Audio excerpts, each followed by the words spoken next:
नमस्कार दोस्तों, आपके अपने यूट्यूब चैनल माई मातृभाषा हिंदी क्लासेज में स्वागत है। जो प्रश्नोत्तरी श्रृंखला शुरू की थी उसी में आगे बढ़ते हैं। आज की प्रश्नोत्तरी श्रृंखला में हम भक्तिकाल को लेंगे, जिसमें भक्तिकाल उदय प्रवृत्तियाँ, पृष्ठभूमि एवं निर्गुण काव्यधारा। तो चलिए शुरू करते हैं प्रश्नोत्तरी श्रृंखला। भक्तिकाल को लोक जागरण काल कहने वाले आलोचक हैं। प्रश्न है, भक्तिकाल को लोक जागरण काल कहने वाले आलोचक हैं। तो भक्तिकाल को लोक जागरण काल कहने वाले आलोचक रामविलास शर्मा हैं। अगला प्रश्न है, आचार्य रामचंद्र शुक्ल के अनुसार संत काव्यधारा के प्रवर्तक हैं। तो आचार्य रामचंद्र शुक्ल के अनुसार संत काव्यधारा के प्रवर्तक नामदेव हैं। संत कवियों का सही आरोही कालानुक्रम है। तो संत कवियों का सही आरोही क्रम है रैदास, कबीर, लालदास, रज्जव। मलुकदास के गुरु का नाम था, मलुकदास के गुरु थे पुरुषोत्तम। लालदास का जन्म एवं निधन वर्ष क्या है? लालदास का जन्म 1540 ईस्वी एवं निधन 1648 ईस्वी में हुआ था। हिंदी भक्तिकाल का प्रथम क्रांतिकारी पुरस्कर्ता कबीर हैं।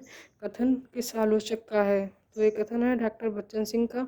इसमें कोई संदेह नहीं है कि कबीर ने ठीक मौके पर जनता के उस बड़े भाग को संभाला जो नाथपंथियों के प्रभाव से प्रेम भाव और भक्ति रस से शुष्क पड़ता जा रहा था। कथन किस आलोचक का है? तो ये कथन है आचार्य रामचंद्र शुक्ल का। सम्राथल किस संत कवि का समाधि स्थल है? ये जम्बनाथ का है।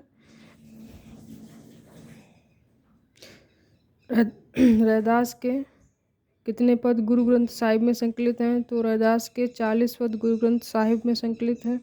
भाषा बहुत परिष्कृत और परिमार्जित न होते हुए भी कबीर की उक्तियों में कहीं कहीं विलक्षण प्रभाव और चमत्कार है। प्रतिभा उनमें बड़ी प्रखर थी, इसमें संदेह नहीं है। एक कथन है रामचंद्र शुक्ल का। महाराज छत्रसाल का गुरु कौन संत कवि था? तो अक्षर अनन्य महाराज छत्रसाल के गुरु थे। अगला प्रश्न है, अगली पंक्तियां हैं बतानी है किसकी हैं। जो नर दुख में दुख नहीं माने, सुख स्नेह अरु भय नहीं जाके, कंचन माटी जाने। तो ये पंक्तियां हैं नानक की। भाई रे ऐसा पंथ हमारा, है फक रहित पंथ गह पूरा, अबरम एक अधारा। तो ये पंक्तियां हैं दादू दयाल की। अगली पंक्तियां हैं हमारी, आशा विषय विकार की, बांध्या जा संसार, लख 84 फेर में, भरमत बारंबार। बताइए ये पंक्तियां किसकी हैं? फिर से रिपीट करते हैं। आशा विषय विकार की, बांध्या जा संसार, लख 84 फेर में, भरमत बारंबार। ये पंक्तियां हैं बाबा लाल की। अगला प्रश्न है हमारा, भारत में सूफी मत का आगमन कब हुआ? तो भारत में सूफी मत का आगमन 12वीं शताब्दी में हुआ। कबीर ने केवल भिन्न प्रतीत होती हुई परोक्ष सत्ता की एकता का आभास दिया था। प्रत्यक्ष जीवन की एकता का दृश्य सामने रखने की आवश्यकता बनी थी। यह जायसी द्वारा पूरी हुई। कथन किस आलोचक का है? तो ये कथन है रामचंद्र शुक्ल का। दोस्तों, अगर आपको हमारी प्रश्नोत्तरी श्रृंखला अच्छी लगती है तो कृपया लाइक करें एवं कमेंट करें। किसने पद्मावत को हिंदी में अपने ढंग की अकेली ट्रेजिक कृति कहा है? तो पद्मावत को हिंदी में अपने ढंग की अकेली ट्रेजिक कृति विजयदेव नारायण शाही ने कहा है। निम्नलिखित में से किसमें 7 चौपाइयों के बाद एक दोहा छंद का प्रयोग हुआ है?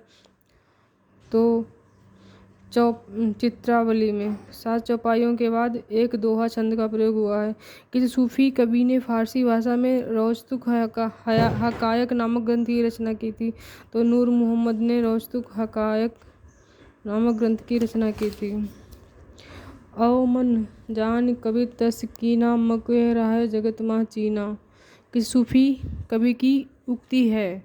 तो ये है जायसी की। दोस्तों, ये जो पंक्तियां हैं बहुत ही महत्वपूर्ण हैं। अब तो नेट के एग्ज़ाम में भी लगभग 6 से 7 पंक्तियां पूछने लगे हैं। ये अनिवार्य आती ही आती हैं। पंक्तियाँ ज़्यादा ही पूछ रहे हैं अब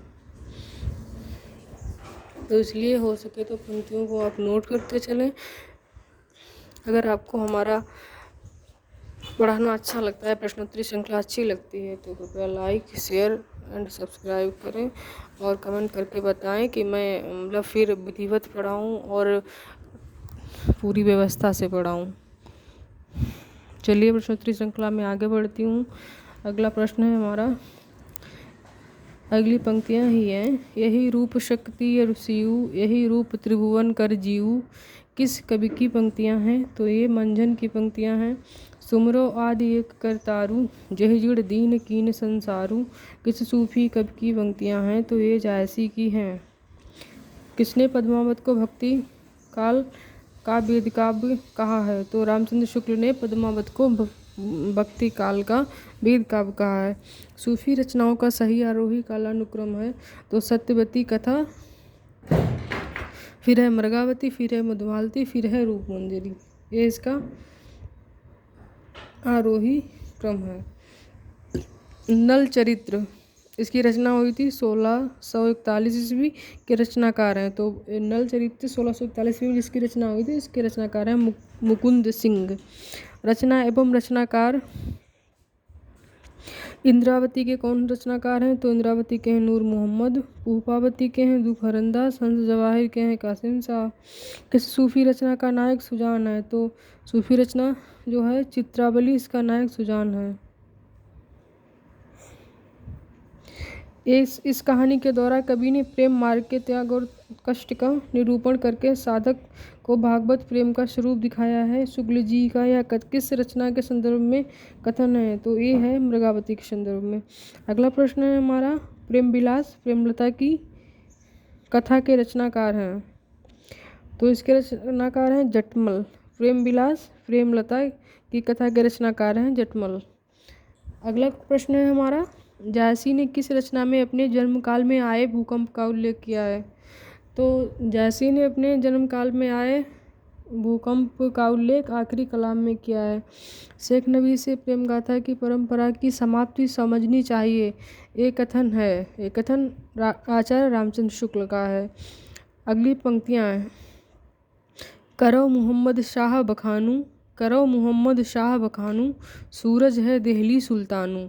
तो बताइए ये पंक्तियाँ किसकी हैं? तो ये पंक्तियाँ हैं नूर मोहम्मद की, इम्पॉर्टेंट हैं।